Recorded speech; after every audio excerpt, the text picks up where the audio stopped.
Astros da Física.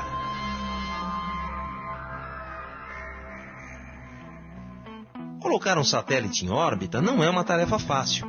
Foram necessários muitos esforços no decorrer da história para dominarmos essa tecnologia tão importante nos dias de hoje.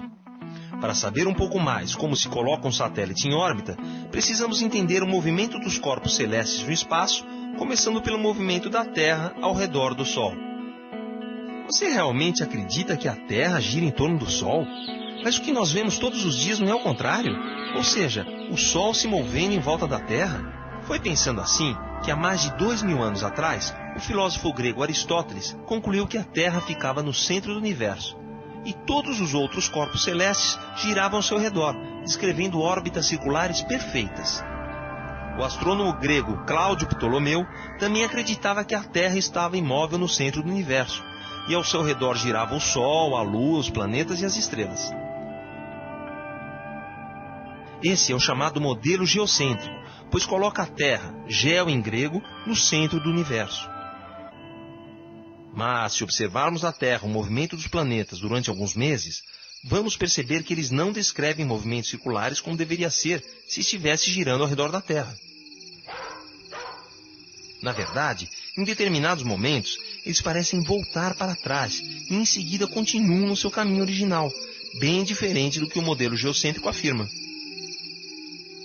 Por esse motivo, quase 1300 anos mais tarde, o monge Nicolau Copérnico começou a fazer mais observações e a estudar os escritos de Aristóteles e Ptolomeu. Assim, chegou à conclusão que o sistema geocêntrico apresentava problemas inexplicáveis.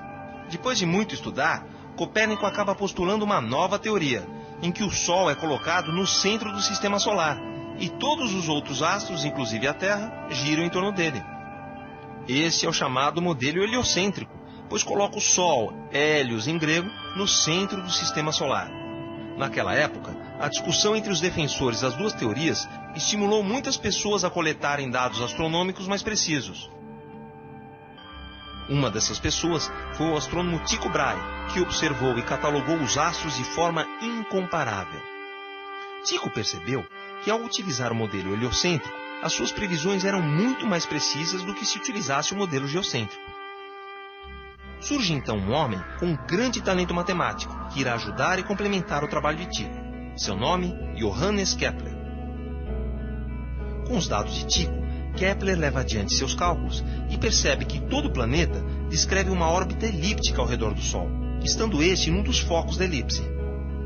Esta afirmação é conhecida como a primeira lei de Kepler. É bom lembrar que a Terra, apesar de descrever uma órbita elíptica ao redor do Sol, é uma elipse de excentricidade tão pequena que podemos dizer que sua órbita é quase circular. Kepler descobre também que as velocidades dos planetas são reguladas pela varredura, ou seja, a linha que une o planeta ao Sol varre áreas iguais em tempos iguais. Essa descoberta acaba sendo conhecida como a segunda lei de Kepler. A terceira e última lei de Kepler afirma que quanto mais distante um planeta estiver do Sol, maior o seu período, ou seja, mais tempo ele levará para completar uma volta em torno do Sol. Com essas três leis, Kepler tira definitivamente a Terra do centro do universo. Os planetas passaram a descrever órbitas elípticas e o Sol passou a ocupar um dos focos dessas elipses. O interessante é que essas leis valem para quaisquer corpos do universo, sejam eles estrelas, planetas, cometas, satélites naturais ou satélites artificiais.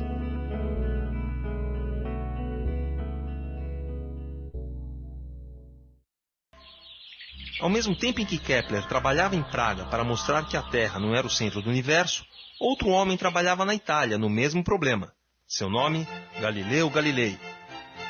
Nos estudos sobre queda livre, Galileu derrubou outra sólida concepção aristotélica. Segundo sua teoria, o tempo de queda de um corpo não depende da sua massa, pois é a resistência do ar que faz com que os corpos mais leves levem mais tempo para cair do que os corpos mais pesados. Ou seja, se estiverem no vácuo, uma pena de ave e um bloco de chumbo levarão o mesmo tempo para cair de uma mesma altura. Para Galileu, os seres humanos, a Terra e tudo o que há no universo estão sujeitos a leis naturais, que a física e a matemática podem descrever. Sendo assim, a Terra e todos os objetos em sua superfície estão em movimento de rotação e de translação, ou seja, o estado natural de tudo que se encontra na Terra é o movimento. Foi Galileu quem evidenciou que a Terra exerce uma força de atração sobre os outros corpos, chamada mais tarde de força gravitacional. Também estudou o movimento balístico, mostrando que o percurso de qualquer projétil perto da superfície da Terra é um arco de parábola, em função da combinação da força gravitacional e o estado de inércia do corpo.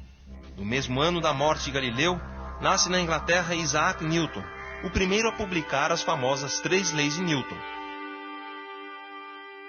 A primeira lei, ou princípio da inércia, diz que um corpo continua em estado de repouso ou de movimento retilíneo uniforme, ao menos que seja obrigado a mudá-lo pela ação de uma força externa.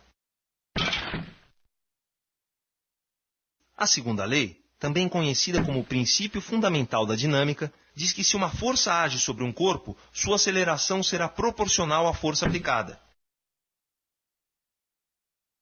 Na terceira lei, mais conhecida como princípio da ação e reação, em um sistema onde não estão presentes forças externas significativas, a toda força de ação corresponde uma reação, que tem a mesma intensidade, mesma direção, porém sentido oposto. Conta a lenda que Newton postulou a lei da gravitação universal no jardim de sua casa, quando uma maçã caiu sobre a sua cabeça. As conclusões de Newton explicam por que a Lua não cai para a Terra, apesar de ser puxada pela força da gravidade para o centro da Terra. A lei vale também para os satélites artificiais, orbitando sob a ação da gravidade da Terra. Newton, assim como Galileu, também fez experimentos para descrever o movimento balístico e chegou ao conceito de velocidade de escape, ou seja, aquela com a qual um corpo é lançado da superfície da Terra e consegue escapar da atração gravitacional do planeta. Após a morte de Newton, mais de 2 séculos se passaram, até que em 1957 foi definitivamente colocado o primeiro satélite artificial em órbita. Apesar de toda a tecnologia necessária, a conquista do espaço jamais teria acontecido se não fossem as ideias revolucionárias de gênios como Copérnico, Kepler, Galileu e Newton.